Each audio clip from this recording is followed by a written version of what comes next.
नमस्कार दोस्तों, मैं हूं आपका दोस्त रितेश। और आज हम वीडियो में बात करेंगे कि कैसे हम हायर एजुकेशन को पढ़ के 5 में से 4 क्वेश्चन या 5 में से 5 क्वेश्चन करेक्ट कर सकते हैं।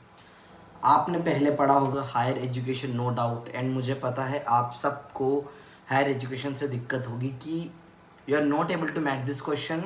कोई भी क्वेश्चन आ जा रहा है, कुछ ना कुछ हमेशा नया लग रहा है, इसको पढ़े कैसे, इतना सारा डेटा है, इतने सारे फैक्ट्स हैं, क्या क्रोनोलॉजी बनाए।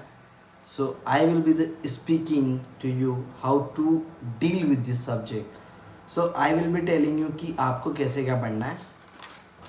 सो एक यहाँ पर यूनिट है हमारे पास, एंशिएंट स्कूल करके यूनिट है। सॉरी, यूनिट तो हायर एजुकेशन ही है, लेकिन इसमें एक टॉपिक है जो मेजर टॉपिक है, वो है ancient school of higher Indian education. तो इसमें हमको एक सिलेक्टेड स्कूल्स हैं वही पढ़ना है।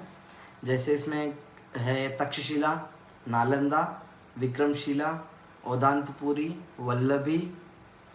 फिर आपने पढ़ना है एक नादिया करके है, दैन शारदा पीठ, मिथिला एंड उज्जैन। और इसमें एक और मैं बता देता हूँ, हाँ, इसके अंदर आपको एक और पढ़ना है घटिकस्तम घटिका, जो तमिलनाडु में है। इसको भी आपने इसमें कवर करना है। शारदा पीठ भी हो गया है।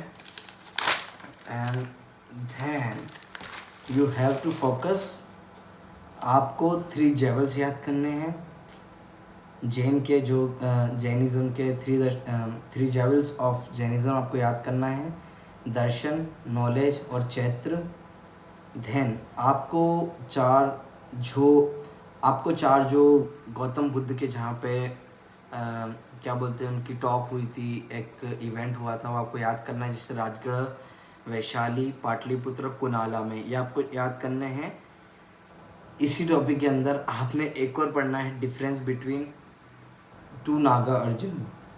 यस, ये बोलने में थोड़ा अजीब लग रहा है, लेकिन यस, 2 नागा अर्जुन है। एक है 2nd 3rd सेंचुरी में और एक है 7th 8th सेंचुरी में।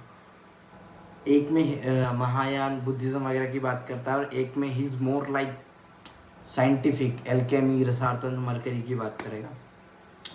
फिर आपने इसमें एक और एडिशनल पढ़ना है भास्करा 2 करके। भास्करा 2 एक गुरु है, एक स्कॉलर है, उसके बारे में आपने पढ़ना है। और एक वेदांता स्कूल पढ़ना है आपने इसमें। Vedanta is again a school. और रामानुजन आपके और भाष्य, इसके बारे में पढ़ना है आपको। रामानुजन के बारे में तो पढ़ना है, दैट्स इट।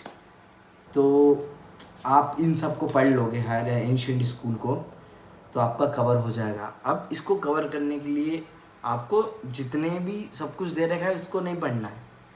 इसमें जो यूनिक क्या है, यूनिक टीचिंग कौन से स्कूल से है। जैसे मैं आपको बोल दूं कि ग्रामर पढ़ाई जा रही है, तो ग्रामर लगभग सभी में ही पढ़ाई जा रही है, लेकिन एक्सेप्शनली क्या है, किसमें क्या अलग है, उन चीज़ों पे आप फोकस करोगे तो आप ज़्यादा चीज़ों को रिटेन कर पाओगे। आप PYQ एनालिसिस करो, और आपको यदि आप इस वीडियो को देख रहे हो और आपको लगता है कि आपको मेरे नोट्स भी देखने चाहिए, तो यू मस्ट कमेंट। और आप मुझे ईमेल कर दीजिए कमेंट में, आपको PDF भेज दूंगा, and you will get to know about this. तो ये हो गया हमारा एंशिएंट स्कूल। अब हमें पढ़ना है कुछ इंडिपेंडेंट लोगों के बारे में पढ़ना है। इंडिपेंडेंट लोगों ने कुछ एजुकेशन ट्रस्ट बनाए हैं, एजुकेशन इंस्टीट्यूशन इस्टेब्लिश किए हैं। इसके ऊपर भी एक क्वेश्चन है, ये मेरी रिसर्च है और मैंने खुद से ही बनाया है। तो इसमें आपने पढ़ना है एक एनी बेसेंट। एनी बेसेंट ने कौन सा स्कूल किया है, कौन सा स्कूल बनाया है, और किससे एसोसिएटेड है, आपको एनी बेसेंट के बारे में पढ़ना है। इसने कौन कौन से कॉलेजेस खोले हैं और इसके नाम से कौन सा कॉलेज है। Then there is doctor BR Ambedkar. Doctor BR Ambedkar के बारे में आपने पढ़ना है। डॉक्टर BR अम्बेडकर का क्या कंट्रीब्यूशन है एजुकेशन में, एंड कौन कौन से कॉलेजेस जो हैं वो इस्टेब्लिश किए गए हैं। Then you have to study about the Aurobindo Ghosh. तो अरबिंदो घोष ने कौन कौन से स्कूल बनाए हैं, ये भी आपने पढ़ना है। ये हो गया, एंशिएंट स्कूल बता दिया मैंने आपको बता दिया इन तीनों के बारे में, राइट। अब मैं आपको ले चलता हूँ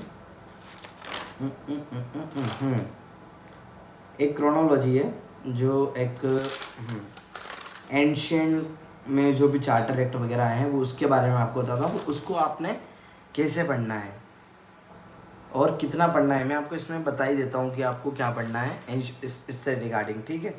तो ये अपन बात करेंगे pre independence of higher education, इसकी भी आपने क्रोनोलॉजी में ही पढ़ना है, क्वेश्चन यहीं से आएगा। तो मैं आपके सामने बोलता जाऊँगा and you just need to look और just remember, try remember what I'm saying and write in your copy. Basically, if you really going to write in your copy what I am saying to you, that is more going to help you. So 1813 से start करेंगे अपन। 1813 में charter act आया था जो कि 1 lakh education rupees पर 1 lakh rupees पर education year देगा। Then Mountstuart Elphinstone college बना था, गवर्नर बंगाल 1835 में था वो। कॉलेज रिपोर्ट के बारे में बात करिए। Then it's a Macaulay minute, आपने मकाउले मिनट पढ़ना है जो 1835 में। क्रोनोलॉजी का ध्यान रखिए, chronology is going on. Then 1848 lord Dalhousie IIT Roorkee. Then you have to remember 1854 Wood dispatch जिसको मैग्ना कार्टा भी कहा गया है। Then you have to study 1822 1882 Hunter commission. And then you have to study about little bit about Lord Curzon 1899 9015, Lord Auckland 1836 42, then Thomas Raleigh Commission 1902 1904, then again Lord Curzon. Then you have to study 1921 Governor of Act 1999, transfer of Indian Ministries of Provinces, you have to study these also. 1917 से 19 Sadler commission, then 1929 Hartog commission, 1937 Wardha commission, 1934 for Tej Bahadur Sapru, 1937 CW Abbott, 1944 Sargent report, 1958 Durgabai Deshmukh and 1962 national council for women education Hansa Mehta. तो ये हो गए आपके pre independence के जितने भी institution थे, एक्ट थे, ये हो गए। ऑलराइट, अब हम पढ़ते हैं